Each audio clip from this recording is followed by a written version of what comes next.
dan lagi diusut yayasannya yang menaungi sekolah, dan dikatakan di situ muridnya fiktif, berarti jin semua. Tapi kok dana bos turun? Ada apa? Assalamualaikum warahmatullahi wabarakatuh, sahabatku dimanapun berada. Bagaimana kabar kalian? Tentunya selalu baik dan juga sehat, amin. Sahabat, kabar duka dari ibunya Ramdhanu yang sekarang sudah menjadi terpidana di kasus Subang. Innalillahi wa inna ilaihi roji'un, telah meninggal dunia Ibu Ida, atau kita panggil terkenalnya adalah Wa Ida. Saya mendapatkan kabar dari Pak Kades Indra Zainal. Nah, teman-teman, semoga almarhumah diterima amal ibadahnya, diampuni semua dosa-dosanya, dan juga dilapangkan di alam kuburnya menjadi ahli surga Allah Tuhan yang Maha Kuasa, amin. Kita doakan.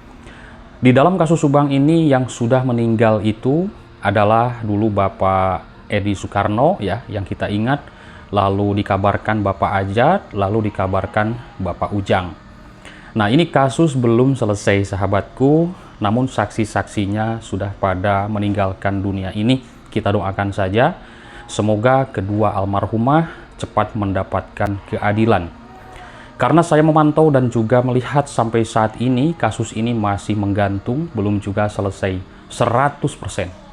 Bayangkan, sekarang yang akan diusut adalah 3 permasalahan lagi. Saya mendapatkan informasinya, pertama adalah yayasan, yaitu yang menaungi sekolah, ya, Bina Prestasi Nasional. Nah, di situ dugaannya ada siswa-siswa fiktif dan juga adanya tempat pencucian uang atau juga korupsi. Jadi siswa tidak ada, tapi kok bisa dana BOS itu mengalir?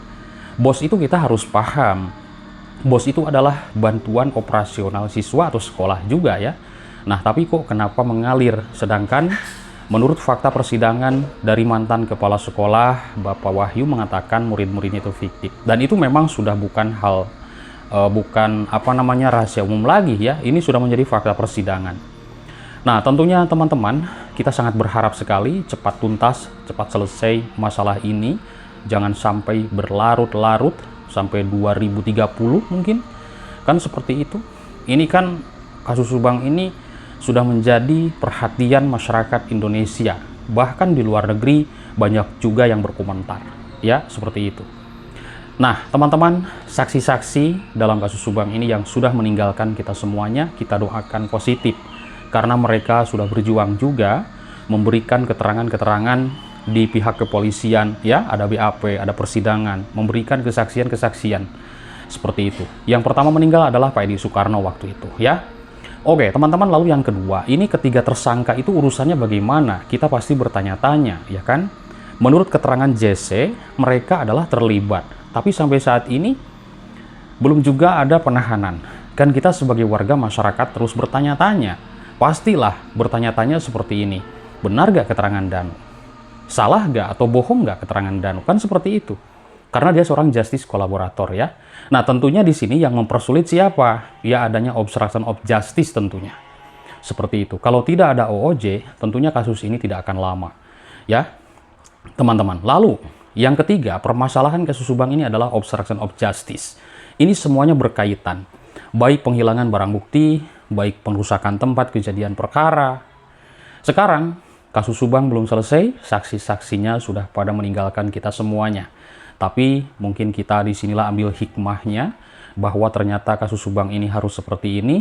Tapi nanti suatu saat, ya, kedua korban akan mendapatkan keadilan dan para pelaku akan segera ditangkap seperti itu ya. Saya sering sekali mencontohkan kalau misalkan vlogging ke kebun ya, vlogging ke makam, ke mana tempat-tempat yang agak seram-seram seperti itu. Waduh, bagaimana nih para pelaku kasus Subang ini kalau diikat di kebun bambu gitu kan. Nah, kebun bambu ada di sini di daerah saya yang lumayan menyeramkan, teman-teman ya. Di sana adalah sebuah makam keramat yang lumayan seram. Di siang hari pun ke sana agak merinding, apalagi di malam hari. Nah, seperti itu ya. Saya sudah membuat videonya sama rekan-rekan di kampung. Oke. Nah, itu hanya sebuah mencontohkan ya. Kita bertanya-tanya bagaimana kalau misalkan para pelaku ini diikat gitu loh di kebun bambu. Nah, nanti kena nyamuk paling, ya kan? Seperti itu. Nah, teman-teman, Permasalahan ketiga, permasalahan kasus Subang ini adalah obstruction of justice, adalah adanya dugaan korupsi, adalah adanya 3 tersangka. Ini kan menjadi tanda tanya besar masyarakat, ya kan? Tapi ya, nanti juga suatu saat atau sebentar lagi saya akan menginformasikan bagaimana perjalanan kasus Subang ini. Kita tunggu kabar terbaru, teman-teman ya. Ini di video kali ini saya hanya mengabarkan yaitu telah meninggal dunia tadi malam, kabarnya jam 12 malam, yaitu Ibu Ida, ibu angkat dari terpidana Ramdhanu. Dan juga tadi saya mendapatkan informasi di chattingan bahwa kuasa hukum dari Danu ini sedang ke lapas. Ya mungkin minta izin ya, minta izin karena orang tua Danu ini meninggal dunia gitu kan. Masa tidak diizinkanlah untuk menghadiri pemakaman sebentar kan, seperti itu ya. Nah, semoga aja diizinkan, jadi biar bisa melihat pemakaman dan juga langsung berdoa di pemakaman seperti itu. Saya tidak bisa ke sana karena sekarang juga mau berangkat kerja lagi, seperti itu ya. Jadi banyak sekali kesibukan untuk saat-saat ini, sibuk sekali ngurusin permasalahan adanya perumahan yang berdampak pada lingkungan saya. Ya, terkena dampaknya apa? Banjir, sahabat. Banjirnya kalau hujan sedikit pun sangat luar biasa karena hutannya gundul di atas kampung saya ini. Lalu yang kedua ya ngurusi masalah rapat di masyarakat segala macam, intinya seperti itu ya. Lalu permasalahan pembangunan musola seperti itu ya, karena alhamdulillah ada yang mewakafkan tanah dari RT sebelah. Mohon doa dari semuanya, intinya semoga dilancarkan dan kita semuanya selalu ada dalam perlindungan Tuhan Yang Maha Kuasa, teman-teman. Nah, kasus Subang kembali lagi tentunya kita selalu meminta kepada Tuhan Yang Maha Kuasa agar cepat dibukakan. Sebenarnya permasalahannya itu apa? Sebenarnya motif yang sebenar-benarnya itu apa? Karena yang saya pantau selama ini, kasus Subang ini hanya tebak-tebakan saja. Tebak-tebakannya kasus dugaan apa namanya? Sakit hati. Wah, dugaan dendam, uang, harta, tahta, harga diri, segala macam. Saya lihat hanya tebak-tebakan saja. Karena buktinya sekarang 3 tersangka, OOJ, yayasan, kan belum kita tahu pengusutannya bagaimana. Apakah akan selesai? Karena ini belum selesai 100%. Apakah mereka akan bebas? Ketiga tersangka akan bebas? Pak Yosep akan bebas? Kan seperti itu. Atau tidak? Ini belum ada kejelasan. Yang jelas sekarang yang saya dengar dari penasihat hukumnya bahwa Pak Yosep ini mengajukan peninjauan kembali atau mengajukan PK ya. Nah, nanti nopum apa yang akan disiapkan atau bukti-bukti apa, misalkan ada lagi persidangan, bukti-bukti apa nanti akan disiapkan dari tim kuasa hukumnya, kita belum tahu. Yang jelas mungkin dari tim kuasa hukum dari Pak Yosep ini pasti terus akan berjuang mencari bukti-bukti atau novum untuk persiapan jika nanti ada lagi sebuah persidangan ya. Ini akan seru sekali. Nah, adapun nanti mungkin kabar apapun yang kita terima, wah kasasi PK-nya ditolak nih. Ya tidak apa-apa, ya kan? Kita tidak usah pusing, tidak usah bingung. Kita kan hanya membahas dan juga ikut memviralkan. Wah, PK-nya ditolak. Wah, PK-nya diterima. Ya tidak jadi masalah, ya kan? Syukur-syukur aja. Mau diterima, mau ditolak, tidak jadi masalah. Yang penting kasus ini selesai, pelakunya ditangkap semuanya, ya kan? Dihukum yang seberat-beratnya, karena ini melanggar pasal 340, pembunuhan berencana yang jelas. Bayangkan, TKP rusak, barang-barang bukti hilang. Ini kan sudah pembunuhan berencana, ya kan? Hukumannya hukuman mati, 20 tahun penjara, seumur hidup.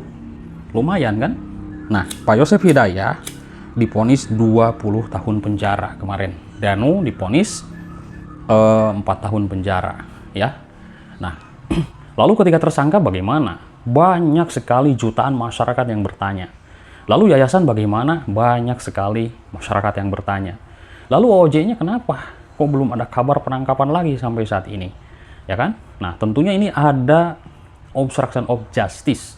Orang-orang yang tidak bertanggung jawab dalam hal ini. CCTV hilang, ya kan?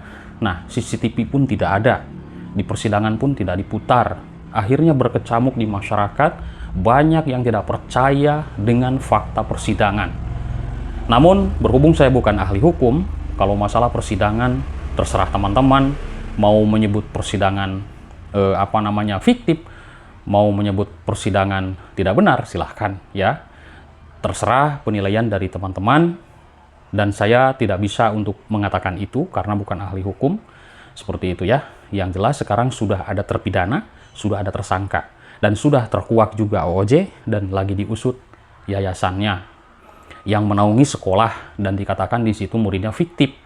Berarti jin semua. Tapi kok dana bos turun? Ada apa? Berarti ada yang main. Ini bukan kasus biasa kalau saya melihat, teman-teman. Ini ada benar-benar orang, ada tujuan tertentu untuk benar-benar menghancurkan keluarga dari Bu Tuti ini. Itu penilaian saya selama ini. Ya, intinya belum 100% kasus Subang selesai. Terima kasih teman-teman, salam sehat selalu. Selamat siang semuanya. Bye-bye.